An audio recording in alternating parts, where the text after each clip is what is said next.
Good morning, dear friends. Welcome back to the class of Human Resource Management. In the previous class, we have discussed about the meaning, definition of human resource management, and today we will be taking two topics: scope of human resource management and functions of human resource management. So first, we'll take the scope of human resource management. Scope मतलब human resource management को कहाँ हम use कर सकते हैं. Okay, so we discuss the scope of human resource management. हम इसको चार हेड्स में पढ़ेंगे. First is acquisition, second is development, third is maintenance and fourth is control. Okay, so scope of HRM. First acquisition. Acquisition में क्या क्या आएगा? Human resource planning. Human resource planning क्या होता है? इसके अंदर कोई भी ऑर्गेनाइजेशन जो होता है वो ये डिसाइड करता है कि आने वाले टाइम में हमको कितने स्टाफ की, कितने ह्यूमन रिसोर्स की रिक्वायरमेंट होने वाली है, तो उसकी प्लानिंग की जाती है. कितनी डिमांड होने वाली है और उसकी सप्लाई कहाँ से होगी. That is known as human resource planning. Human resource planning करने के बाद जब ऑर्गेनाइजेशन के पास एक फिगर होता है कि हमें इतने लोगों की फ्यूचर में रिक्वायरमेंट होगी, तो उसके बाद आगे प्रोसेस होते हैं रिक्रूटमेंट. ओके, रिक्रूटमेंट जिसको हिंदी में कहते हैं भर्ती. ओके, रिक्रूटमेंट के अंदर क्या होता है कि जो भी ऑर्गेनाइजेशन है वो कैंडिडेट्स को इनवाइट करते हैं कि वो ऑर्गेनाइजेशन में डिफरेंट जॉब्स के लिए अप्लाई करें. Inviting the pool of candidates to apply for different job positions in the organisation. And उसके बाद होता है सिलेक्शन. अब जितने भी लोगों ने रिक्रूटमेंट के द्वारा अप्लाई किया है उनमें से हमको बेस्ट व्यक्ति को सेलेक्ट करना है. ठीक है, उनमें से हमको बेस्ट व्यक्ति को सेलेक्ट करना है जो उस जॉब प्रोफाइल को सूट कर सके. Okay, so this is known as selection. हम इन सब प्रोसेस को आगे डिटेल में पढ़ेंगे. Next is placement. So recruitment is a positive process and selection is a negative process. Negative process इसलिए कहा गया है क्योंकि उसमें हम एलिमिनेट करते हैं और रिक्रूटमेंट में हम सबको इनवाइट करते हैं. Okay, next is placement. Select करने के बाद जिस एम्प्लॉय को हमने सेलेक्ट किया उसको पर्टिकुलर जॉब पोजीशन पे प्लेस करते हैं. Next one is development. Development इसका ह्यूमन रिसोर्स का. ओके, सो इसके अंदर तीन चीजें: training, development and internal mobility.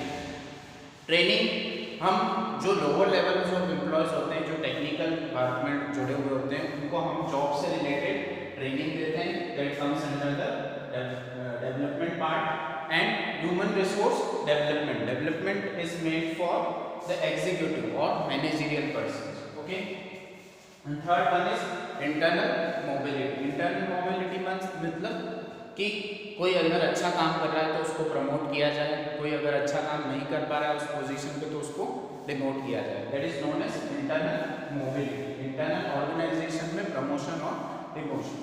Okay, next comes the maintenance. Maintenance के अंदर क्या आएगा? Remuneration. Remuneration means salary, employees की वेजेस उनकी. ठीक है. Next is motivation. मोटिवेशन बहुत ज़रूरी होता है किसी भी एम्प्लॉय के लिए. अगर आप उसे अपने ऑर्गेनाइजेशन में मेंटेन रखना चाहते हैं तो आप उसको टाइम टू टाइम मोटिवेट करना ज़रूरी है. Okay, next is health and safety. अगर कोई फैक्ट्री है, फैक्ट्रीज एक्ट 1948 में बहुत सारे प्रोविजंस दे रखे हैं, उसमें से एक है हेल्थ एंड सेफ्टी. अगर आपकी कोई फैक्ट्री है तो उसमें वर्कर्स काम कर रहे हैं, लेबर्स काम कर रहे हैं, तो उनकी हेल्थ एंड सेफ्टी भी आएगी मेंटेनेंस के अंदर.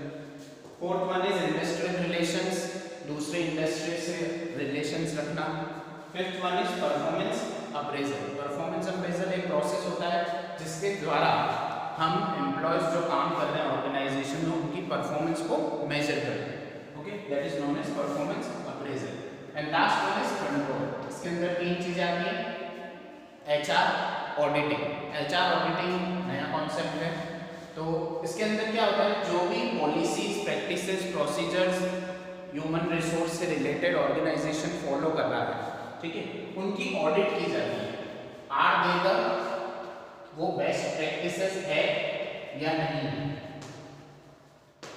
ठीक है, human resource policies, practices, procedures, उनकी उनकी ऑडिट की जाती है और पता लगाया जाता है आर दे बेस्ट प्रैक्टिसेस और नॉट, और उसमें कितनी इंप्रूवमेंट की गुंजाइश है। That is known as HR audit. Next one is HR accounting.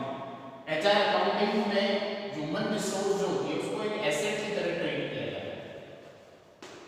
मतलब ये आइडेंटिफाई किया जाता है कि इस ह्यूमन रिसोर्स में कितनी कॉस्ट इनकर की गई है। कॉस्ट इनकर किसमें की जाएगी, रिक्रूटमेंट, सिलेक्शन, ये सारे प्रोसेस में कितनी कॉस्ट हम लगा रहे हैं और उससे क्या आउटपुट हमको जनरेट हो रहा है, that is determined by the human resource accounting. And last one is HRIS, human resource information system. Okay, ये एक तरह का सॉफ्टवेयर होता है जिसमें पूरे जो भी जितनी भी ह्यूमन रिसोर्स आपके ऑर्गेनाइजेशन में काम कर रही है उनको, उनके हायरिंग से लेके उनके कंट्रोल तक, मेंटेनेंस तक, सारा सॉफ्टवेयर ये सॉफ्टवेयर डिसाइड करता है। Okay, so this was about the